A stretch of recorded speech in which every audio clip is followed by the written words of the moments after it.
मान लीजिए कि अगर महेंद्र इस बेंच पर बैठे हुए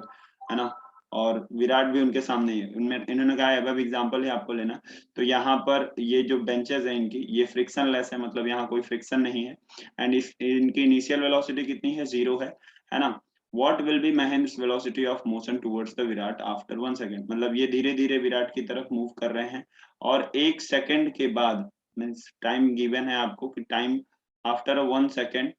महेंद्र की वेलोसिटी क्या होगी, यानी फाइनल वेलोसिटी बताओ महेंद्र की, क्या ये वेलोसिटी चेंज होते रहेगी टाइम के साथ में, और अगर हाँ तो कैसे। तो देखिए बड़ा सिंपल सा क्वेश्चन है बच्चों, यहाँ पे महेंद्र जो है बढ़ रहे हैं विराट की तरफ, सिंस ये बेंच फ्रिक्शन लेस है, अगर फ्रिक्शन होती तो वो उसे रोक देते,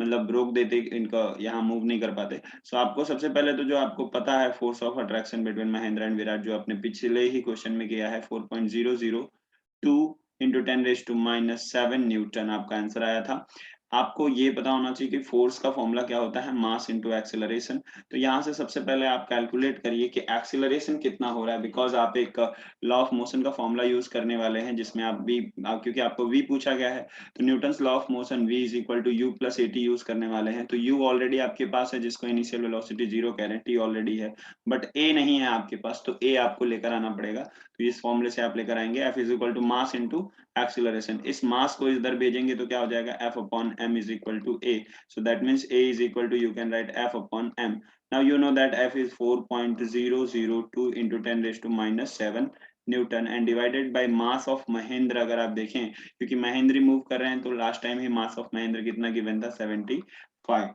ओके, आप इसका थोड़ा सा कैलकुलेशन करेंगे तो यहाँ पे आपको 4.002 डिवाइडेड बाय 75, इसका आंसर क्या आ जाएगा आपको, 5.34 इंटू 10⁻⁹ मीटर। ठीक है, यहाँ पे डिवीजन है, इसको ऐसे करिए, देखिए इसको 5 से डिवाइड करिए तो ये हो जाएगा आपका 5 1 जा 5 एंड 2 5, तो 5 5 जा 25, और ये इसको 5 से करिए तो ये हो जाएगा 0.840 का, है ना, 5 8 जा 40 and then 0 and then again 0 and this 4, and then आप इसको डायरेक्टली कट कराइए तो फिर ये कुछ ऐसा हो जाएगा, 15 1 जा 15 एंड समथिंग 0.8 जाएगा, नहीं तो 0 टाइम्स फिर वो 80 लेंगे आप, तो 0.0 15 5 जा, है ना,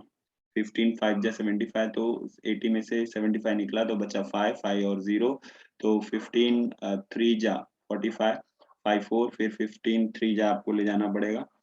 which will be again 45 and 54 means ये little bit calculation है, you can do it at your home, है ना। सो ये थोड़ा सा आप करिए तो आपका आंसर आ रहा है 0.0533 इंटू 10⁻⁻7। एंड जब आप दो डिजिट इसको राइट हैंड साइड में, देखिए जब आप लेफ्ट हैंड साइड में लेकर जाते हैं तो ये वैल्यू घटेगी, राइट हैंड साइड में लेकर आएंगे, जितना डिजिट लेकर आएंगे 1 या 2, तो ये उतना ही बढ़ते चला जाएगा, यानी कि जैसे आप इसको लिखेंगे 5.33, तो आपने दो डिजिट इधर ले आए तो 10⁻⁻7 की जगह 10⁻�9 लिखा जाएगा। ठीक है, इसको और आगे बढ़ाएंगे तो ये आपका मतलब 5.34 आ जाएगा, तो मैं ऐसा ही ले लेता हूँ 5.34। So now you have the value of